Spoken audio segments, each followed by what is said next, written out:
Hi there. I usually say good morning, but I'm not saying that today because as my good friend Duncan Hunter from Massachusetts in the USA, whom I went to university with, has told me that it was no thought for the week this week. So here we are, a few hours late.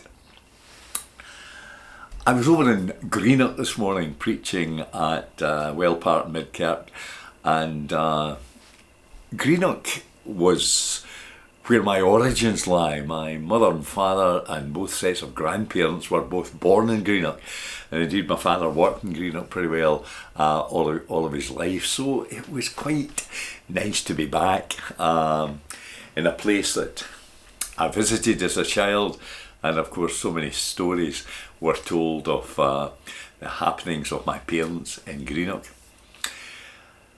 This morning, I just mentioned to the congregation that our organist at the Midkirk was retiring. Archie has given very, very faithful service to the church at the organ. And I began to talk of music, and I just thought how important music is to all of us, how we're inspired by it. And of course, all of us have our favourite pop stars, or if you're into classics, it's Beethoven or Mozart or whoever, but we all have our favourites. And likewise, I think you will agree that we all have our favourite hymns. I know my wife Joan sometimes comes back from church and say, 3 of the hymns I didn't know, and of course that's a real black mark. We like to sing the hymns and we like to know them.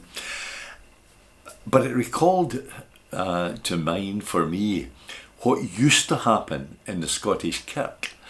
And of course at that time they only sang the psalms and the paraphrases. There were no hymns that were sung, it was all psalms or paraphrases. But the choir would meet probably on a Friday night to rehearse what they were singing on Sunday. Now the crazy thing was they weren't supposed to sing the proper words. These are holy words, only reserved for the Sunday.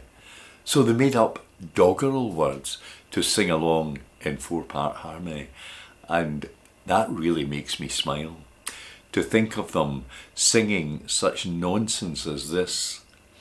As I was looking up the bright sky to behold, a lump of soot fell down the lamp and made me quite blindfold. Amen. It amuses me greatly. And by the way, in case you didn't understand that, the lum is the chimney. So someone is looking up the chimney to see the blue sky above, but instead of that, a lump of soot falls down and hits them in the eye. But what intrigues me is what's behind it all. As if the holy words were only for a Sunday. Couldn't be sung through the week.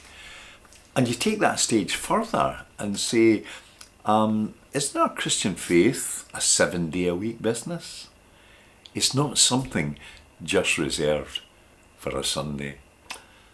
So I think those of old maybe did get it wrong. So whenever you're maybe singing a hymn in church, just think, what doggerel words went with that? Thanks for listening to me, and I'm sorry I'm late. God bless you this week and always.